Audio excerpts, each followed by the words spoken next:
Hey guys, how's it going? It's Jackie Felix here, coming at you with another video. Today we'll be going through something that was highly requested of me, and I feel like this is a video that I should do because it has been a while since someone has made an updated, complete guide to Wizard, covering all the aspects of the class.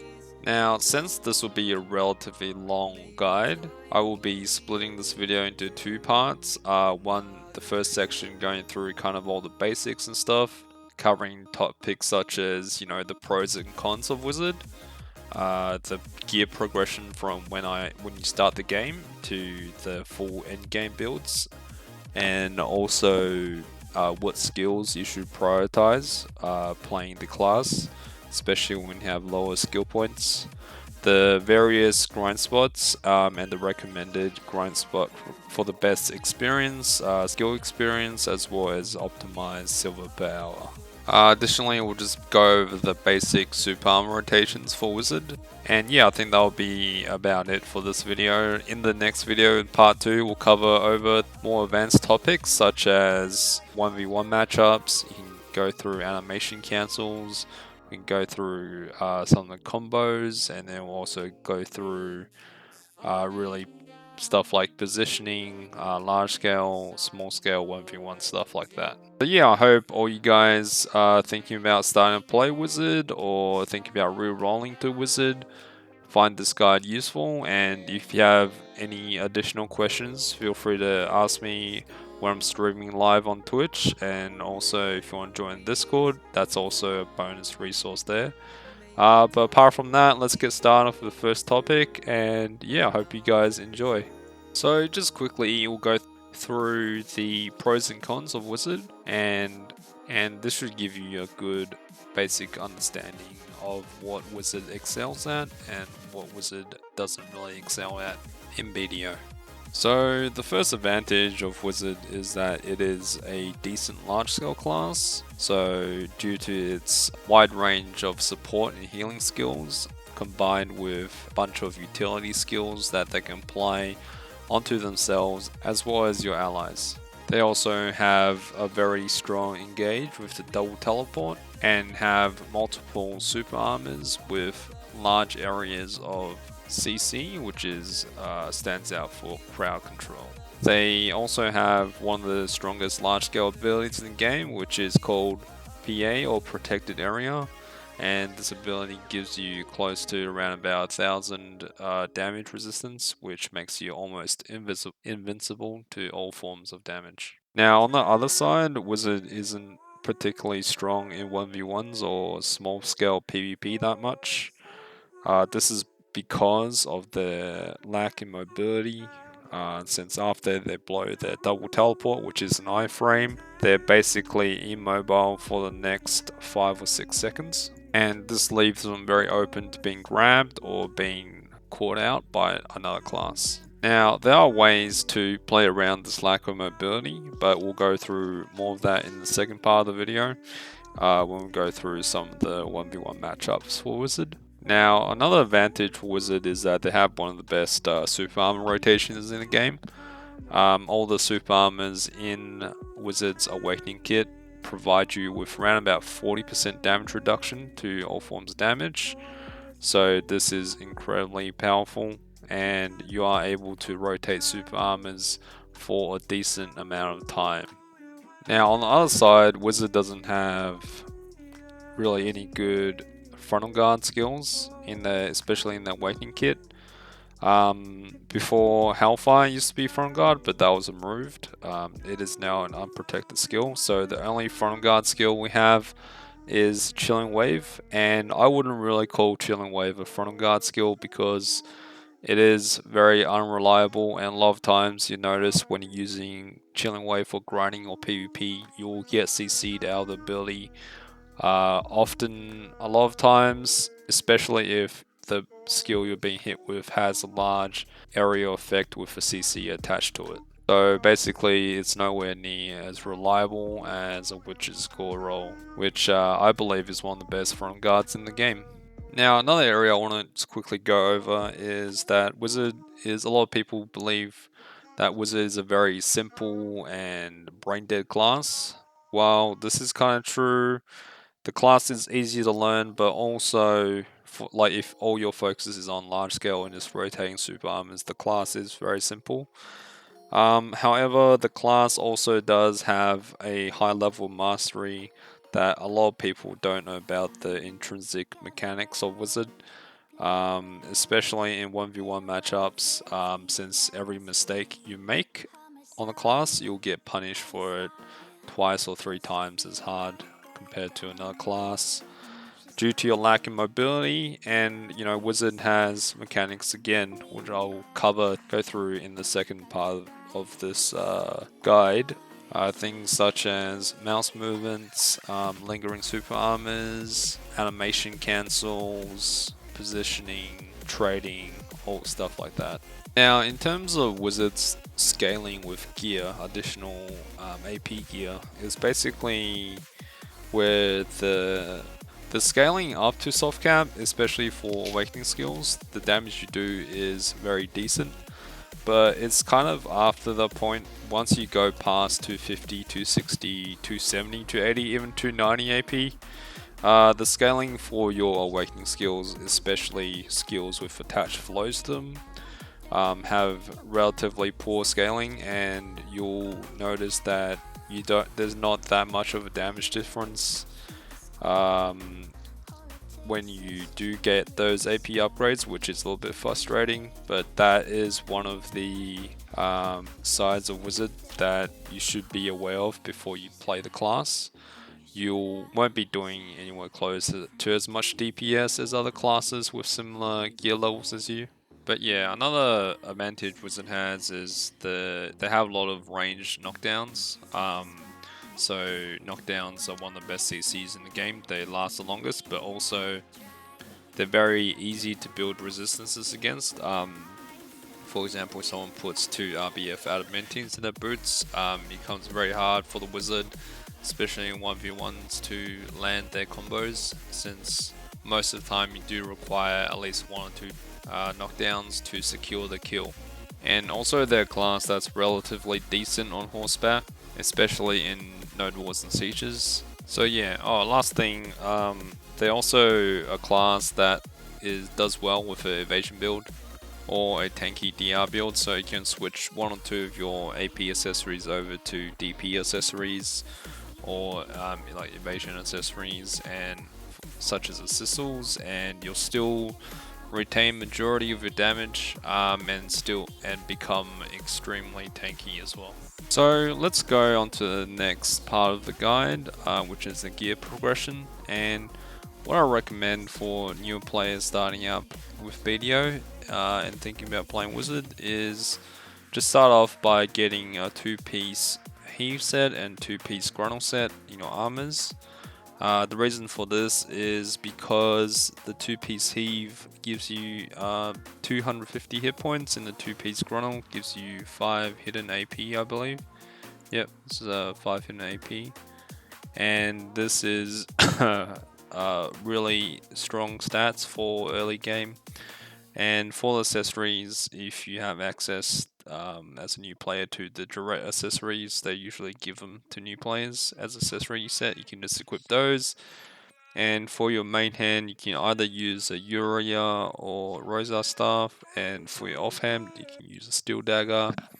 What I would recommend is just getting some Blackstones and upgrading the armors to +5 and your weapons to +7, and then you can basically, yeah, that's your first stage. Okay, now going off to the second stage, you'll want to start going and grinding some media and getting the Sulu accessories to replace your Duretz accessories. These accessories are a good step forward and will provide you good set bonuses, and also additionally on top of that, I'll recommend you also get the Black Abyssal staff. This is from one of the quest lines you get from doing Media quest line. And after that, just try to get your gear, your armors and weapons to at least pry. Should be decent enough. And by this point, you should at least be, level 56 and have complete your awakening quest and locked your awakening skills as well. Now, on to the next stage. You should be starting to look at obtaining some boss gear. And two of the most important pieces of boss gear, I would say, are your Zaka staff and your Dandy for your weapons. And I'll recommend trying to get your hands on these two and getting them hands up to pry. And after that, I will do the Karma Sylvia main questline. Try to obtain 2 of the Grana Oath earrings.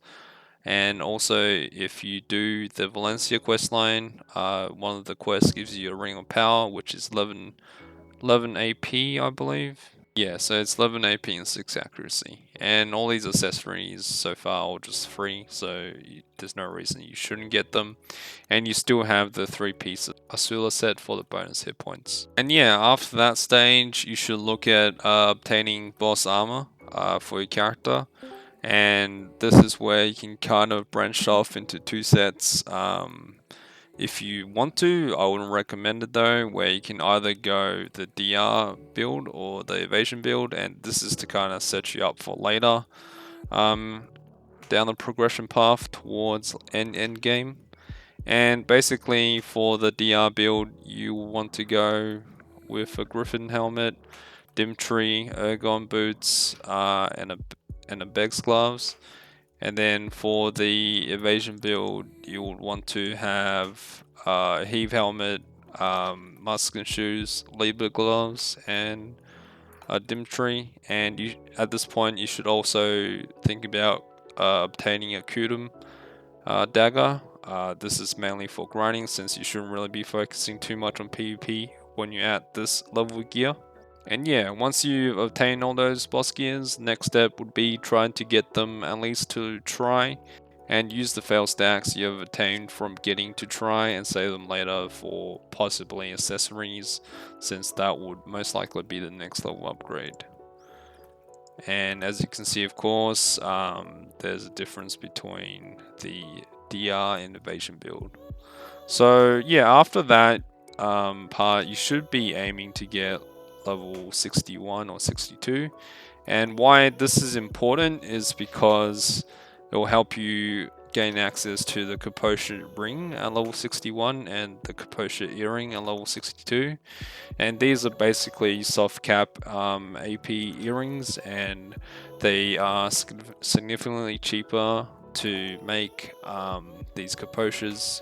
You basically get one from obtaining level 61, the Kalqueesh ring, and one for obtaining level 62, the Kalqueesh earring. And then you can also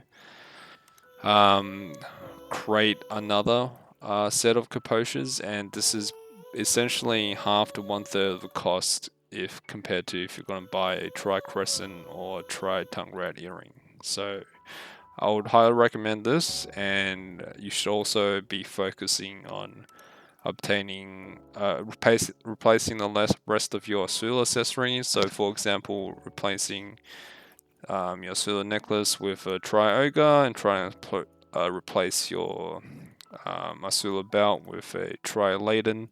Sorry, not a tri-laden, a tri-Valtara or tri-Bassi. And as you can see later, you can choose the option between going for HP AP accessories or just normal accessories. So that's, for example, the Valtara versus the Basilisk belt, or the Crescent ring versus the Ruins ring. And basically the difference between these is 300 hit points at Tet.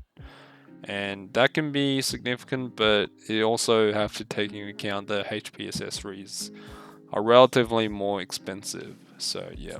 But HP is a really good stat for Wizard, and if you are willing to pay the extra premium, I'll recommend getting the HP accessories over the Crescents or the Bassies. So yeah, after the stage, you should focus on getting all your boss gear to Tet, and this stage might take a while. It might take a lot of enhancing or being patient buying the gear off the marketplace. But while you're doing this, you should also save your stacks efficiently and go for Tet accessories, whether that be Tet Ogre, Tet Valtara, or your rings or earrings. Just remember that the cap for duo accessories, so the cap for Pry is 18, duo is 40, the cap for Tri is 44, the cap for Tet is around 110, I believe, so just keep those stacks in mind when you're enhancing. And yeah, after that, you should focus on obtaining a Val's Heart and a Garmon's Heart. Both of these are very strong items and they're good investments. You can also, you should also be going to the weekly bosses, Val and Garmoth. Val spawns once a week, Garmoth spawns multiple times a week, but you'll have a low chance of obtaining a Val's Heart or Garmoth's Heart. And it might save you a couple billion silver. Garmos is around 4 to 5 billion. Val's is 7 to 8 billion, I believe, right now. So yeah. And at this stage, you know, you're pretty set, and you should really start thinking about replacing those Kalqueesh accessories with Tet accessories. And what you can do is, for the rings, just can go for 2 ruins rings or 2 Tet crescents. And for the earrings, you have a lot of options here. You can either go for Narcs or tongue rads. What I would recommend is you go for 1 tongue rad earrings and 1 Narc earring. This is because of the 110% BSR for Wizard is relatively important, because your 10% Cataclysm is a very good skill which you should constantly be using for engaging. So if you have 110% BSR, what you can do is do 10% Cataclysm, bound the targets, and then do your 100% ult. And if you set those correctly, you can set yourself up for a lot of kills. And yeah, basically, so for the evasion build, you should also focus on getting a Penheave helmet at this stage. Enhancing for Penheave is a really efficient way of fail stacking, and it's cheaper fail stacks than doing it on boss gear. What I'll recommend going for Penheave helmets is anywhere between, let's say, 70 to 110 or 120 fail stacks. And then if it goes beyond 110, you can just, or around 110, you can just save that for Tet accessory stack. Oh, and another thing option is you can also go for the combination for evasion between the heave helmet and the heave gloves. So you can go for a Penheave helmet and Penheave gloves. You will lose a bit of accuracy for this since heave gloves has no accuracy, but the strength in heave is that it's relatively cheap to enhance. It's a lot cheaper to Caphras, and it will help you reach the 346 DP threshold a lot quicker and a lot cheaper than if you're going the Lever's route. But with the heave gloves, you'll eventually the bonus 250 hit points is also really efficient. But you will want to eventually roll off to levers, and this build you can see here now is kind of the end game build, and basically it's full pen boss gear with C9 Caphras in the armors and C5 Caphras in the weapons, so the Zaka and the Dandy. And Caphras pen armors is relatively efficient since almost one Caphras level in a pen armor will give you 1 sheet DP, whether it's evasion or DR, so that's really important. And yeah, for the build, I would rather to go full AP with DP or evasion gear, so full AP accessories. And the real difference here is, apart from armors, is the offhand. So if you're planning to go full evasion, I'll recommend you put the Garmos on your Penkutum and for that special attack evasion. And for your Nuva, if you're going the AP DR build, I'll put on your Pen Nuva. And after this, so this is basically, that's about it, the gear progression stage. And the next step, we'll go through the crystal setups.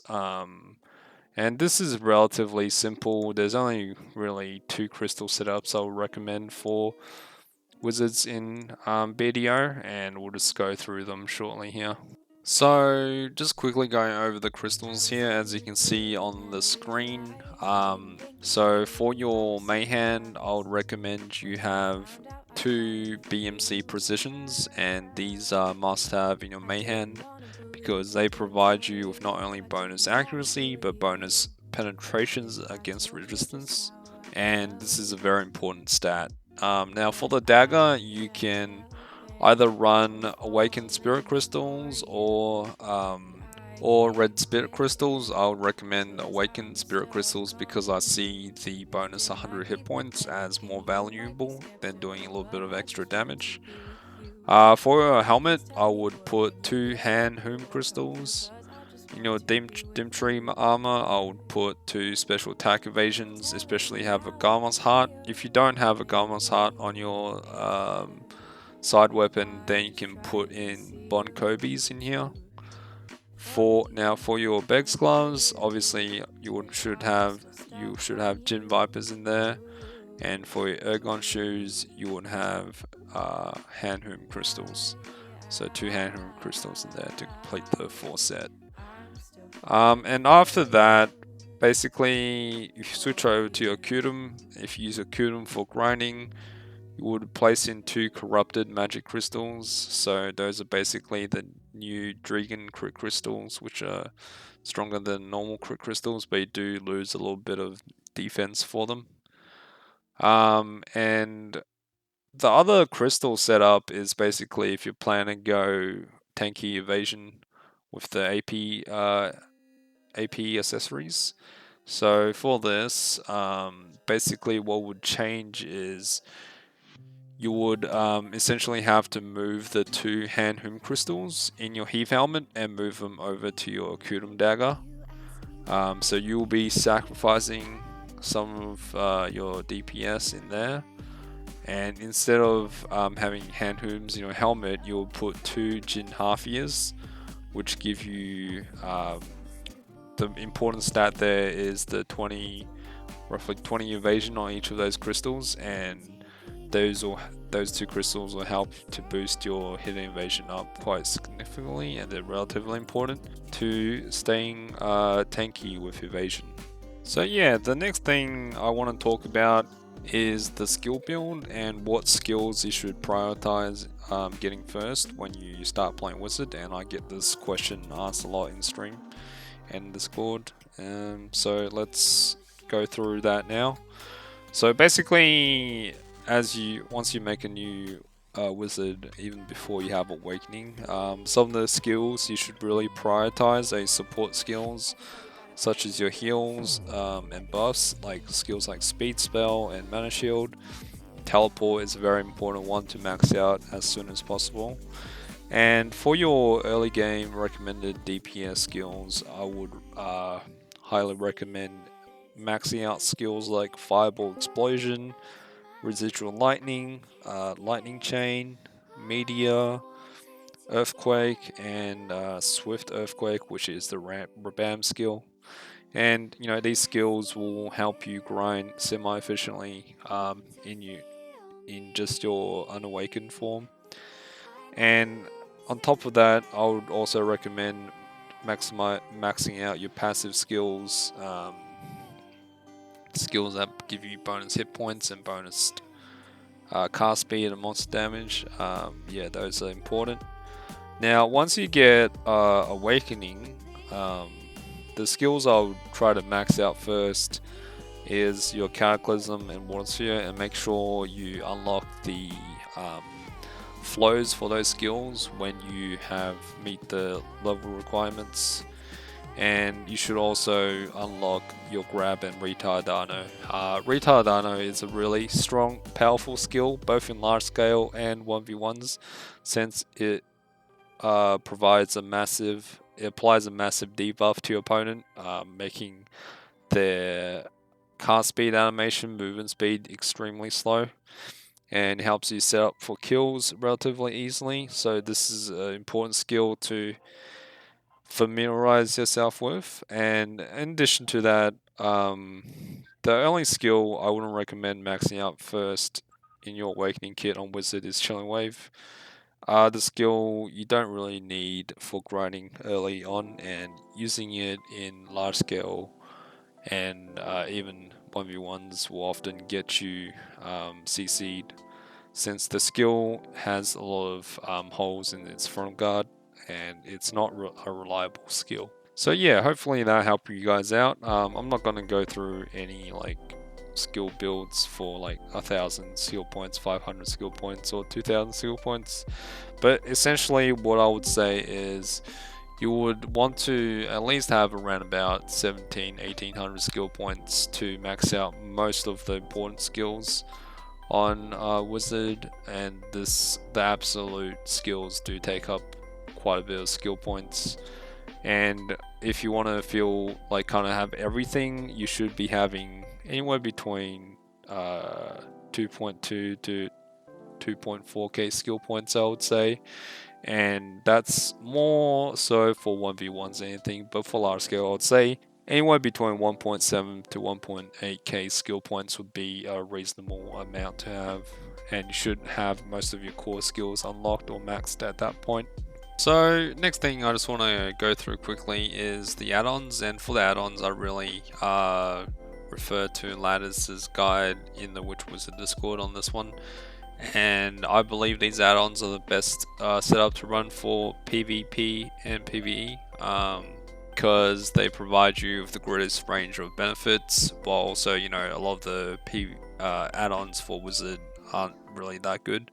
So let's start off with Fireball. I choose the skill because it gives us the highest bonus monster damage for yourself, and this is a really good skill. You want to keep this up for PvE.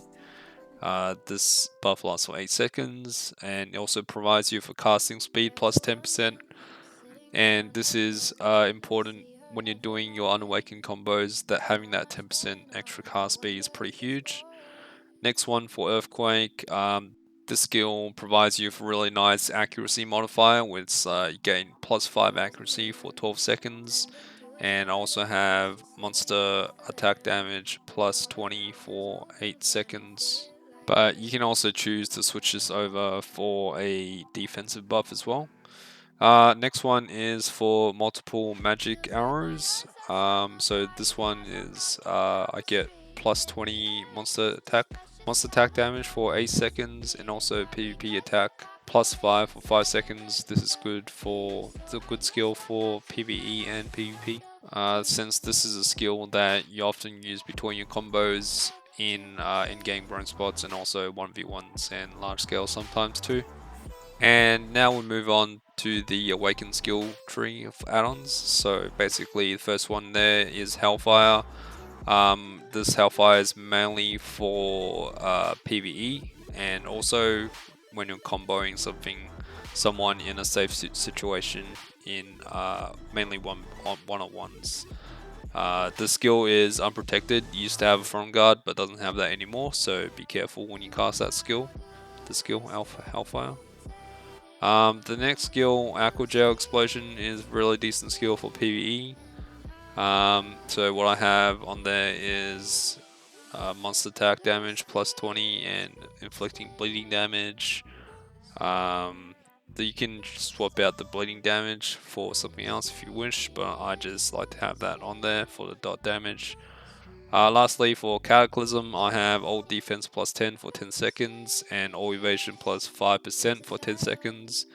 And both these defensive add-ons are relatively strong, especially the plus 5% evasion one. That's really good, especially if you're going for evasion builds, since most of the time when you dive into a group, you'll be casting Cataclysm first, so you get that plus 5% evasion for that 10 seconds. And yeah, that's pretty huge. Alright, so now we can move on to grinding, both for silver and leveling up your character, and as well as getting more skill points.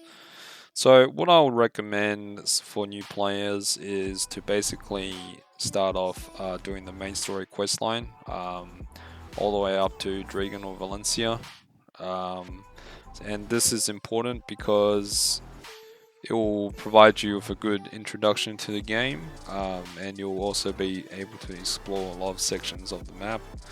Additionally, the main storyline quests will provide you with a bunch of useful items and gear, which you don't need to pay any silver for.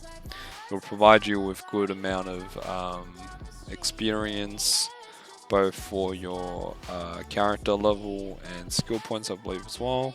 And yeah, it's a good way to start off the game. Now, if you're making a old character for wizard, then you can essentially just get someone to boost you at Miramax or Sozens or Schultz and get you up to around about level 60, and then basically you would go off and try to grind for skill points. And yeah, so basically after you finish your main quest line, I would recommend you go to Media to farm for your Sula accessories, and after that point, I would recommend you go to either Garhard's, Pirates, or Polly's, and you should have a decent amount of, or not like just below soft cap gear, but you should be able to farm these spots relatively comfortably on your wizard. And grind spots like Pirates or Polys will provide you with insane amounts of skill points, which is important when you're starting off the game. You don't have that many skill points, since Wizard and Witch are both very skill point intense classes. And yeah, so after that point, basically once you reach around about soft cap gear, say 240, 250 AP with Tekudum, you can think about going to Miramax or Manshaums and grinding there. And then after a certain point, once you reach around about anywhere between 245 to 261 with a Kudum, or your 261 Nuva, you should be going to Aakman, and Aakman's kind of the first step in the end game grind spots, and you should be careful at Aakman, especially around nighttime when you have around about soft cap DP, because the mobs really can hurt, and you should be aware that this grind spot isn't like the previous grind spots, but it shouldn't take you too long to familiarize yourself with Aakman. I have made several guides and videos on the rotations and tips and tricks in grinding Aakman, and I'll have those links in the description down below so you can check them out. So after that point, once you reach around about 261 or 269 with a Kudum, you can really start grinding Hystria or Stars End relatively efficiently on your wizard. And also I do have guide videos to Hystria, not Stars End, but I have a full guide to Hystria as well, showing you all the rotations and stuff. So yeah, and this is kind of like the second last stage, and really the hardest spot, end game spot, would be Secret Ruins. For Secret Ruins, you'd really want at least, I would say, around about 340 or 350 DP with Kudum, just because the mobs there hit extremely hard, and it's very easy for you to die if you're not careful. Yeah, and I really wouldn't recommend grinding the spot unless you're at least over 600 gear score, and even then still a challenge. So if you want a more relaxing grind, I would recommend you just do Aakman and Hystria, but if you want to challenge yourself, you can go to Secret Ruins. But I'll say just be careful when you go and grind that spot. Yeah. So just before we wrap it up, the last topic I want to quickly go over is basically the super arm rotation. Example, when you're, as you can see, RBF, when I'm diving into the ball. The super arm rotation I'll recommend people do is by start off doing the 10% BSR Cataclysm, and then going into the Bolide of Destruction. You can choose to linger the super armor if you would like, and then go into Aquagel. And then after Aquagel, you should be able to teleport out. So this super armor rotation is basically your Awakened super armor rotation. The only CC in this is from your Cataclysm, which is a bound.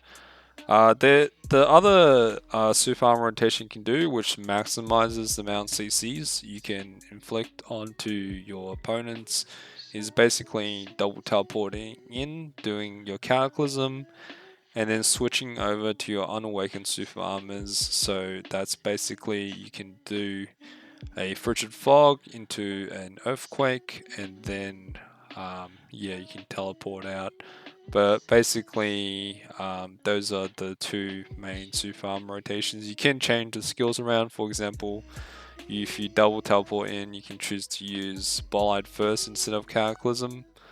But for myself, I really want to get the CC off first, since the less people that can hit you back, the longer you can survive, and the less people that can run up and try to grab you. So yeah, so I believe I've covered most of the points I wanted to cover in this first section of the video.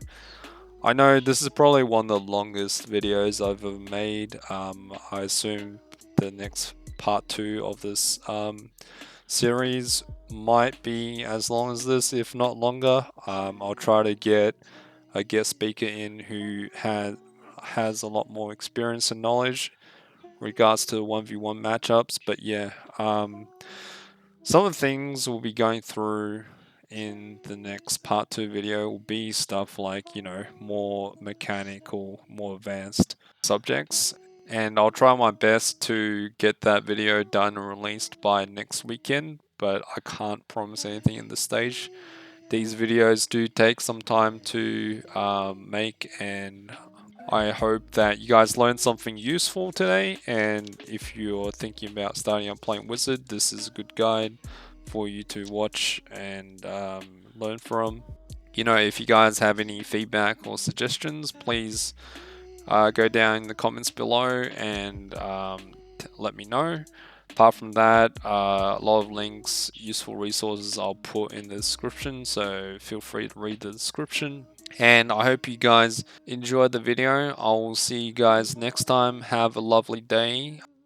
And his name is Jackie Felix!